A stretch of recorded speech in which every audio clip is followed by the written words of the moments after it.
Hi guys, welcome to my channel. Today in this video I'll give you my unprofessional and uneducated tips on how to do group rides here in the Philippines. Please stay until the end. I'll give you a very important bonus tip. Stay tuned.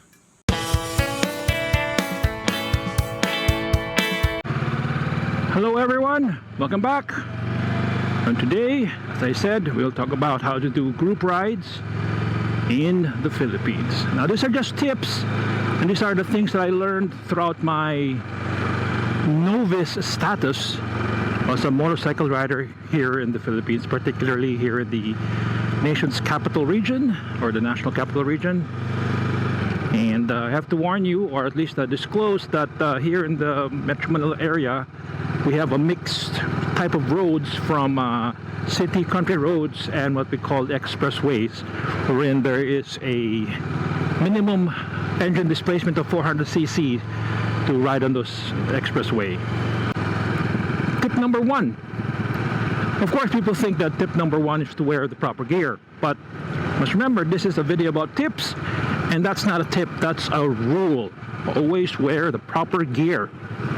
Although I'm not wearing gloves today, I am only going on a short trip, and this is within driving pretty slow just to do this video. So yes, I'm a bit of a hypocrite. Nevertheless, my first tip is always arrive and you meet your group with a full tank of gas and at least correct tire pressure, or the right tire pressure. That's just a courtesy, because when people, that's what the group expects of its members.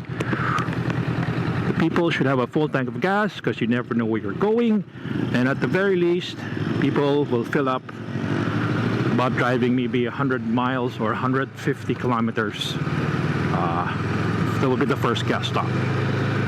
If you have a large capacity tank, such as those BMW GS series or those adventure bikes, then calculate the mileage. See how much gas you have left, predict the trip, and if you think your motorcycle can go at least 200 kilometers, then you don't have to. But please arrive with a full tank of gas.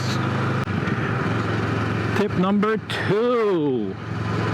Tip number two is know your endpoint. I don't want to say Final D, because that's the movie title and we all know what happens in that movie. So know the endpoint. Why is that so? At least when you get lost or you get separated, you know where you're going. And I know all of you have a smartphone. You can just Waze it, you can Google Maps where the meeting place is, their endpoint, the restaurant or place, and then you get separated and you find yourself alone in a group ride, you know where to go. Another sub tip on that is when you talk to your group, make checkpoints, meaning we'll stop here at this gas station, stop at this restaurant, stop at the kilometer this. That way you can just regroup every maybe 20k or every 15 miles or 20 miles. That way, you know, you can stay together as long as possible. So know your endpoint and maybe set up checkpoints in case you get separated and find yourself alone, like those husbands who don't have a motorcycle. Tip number three. Tip number three is know your position in the group ride. Meaning, if it's a 2x2 or if it's a single file in a way, know your position and remember what your position is. If so in a group ride, there are two designated, or maybe three designated positions. There's called the spear, which is called the head of the group. That person knows where they're going, and maybe it's the group ride leader. And the opposite of that is what they call the sweeper, meaning he's the last in the group ride at the line, and he's going to make sure that he knows how many people are in the group, and so he can monitor who's being, the stragglers are being left behind. The best person to be the sweeper is always the one with the fastest bike. Although I'm being a little humorous, but because in case something comes up, you can always speed up to the group as fast. faster than anyone.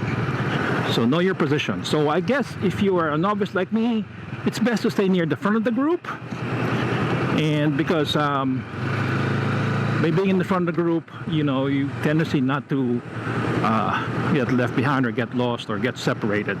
But the caveat of being in near the front is that you'd always be speeding up to be as fast as the spear or the first three riders.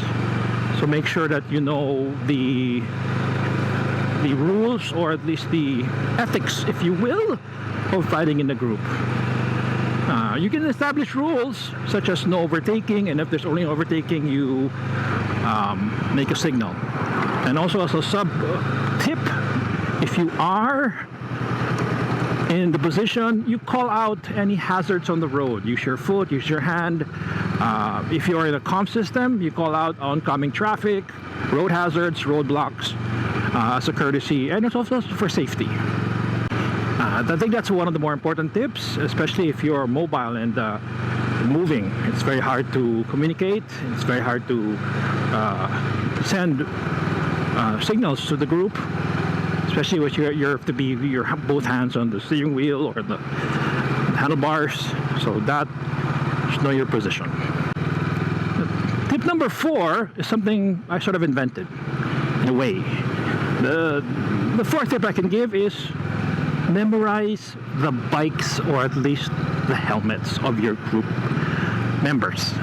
That sometimes, you know, here in the Philippines, in Metro Manila, especially on the highways, there's a lot of multiple groups of riders. You have your adventure riders, you have your BMW riders, you have your Ducati riders, and you may have, like me, like the Rebel riders. Oops, that's like a band. You want to memorize at least the helmet, the bike, or at least the jacket, so that'll be your focal point. That'll be your focal point in the group ride, because that's what you're gonna look for, that's what you're gonna follow. That's like the bait to the fishing line. Another sub tip about that is when you position yourself, like in the group, always stay nearest to your closest friend. Sometimes you're new to the group, you know, you're just arrived, or you're new to riding.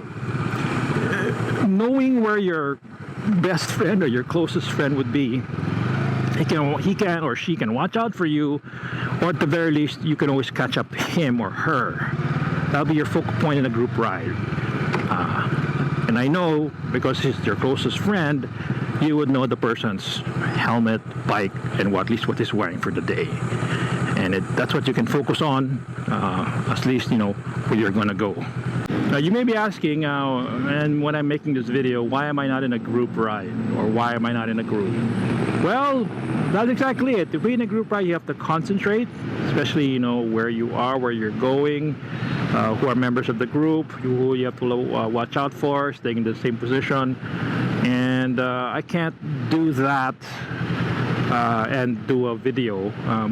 When I ride with the group, I'm using my comm system, so I can't talk as if I'm doing a vlog when I'm in a group, because I have to watch out for, especially when they talk about me.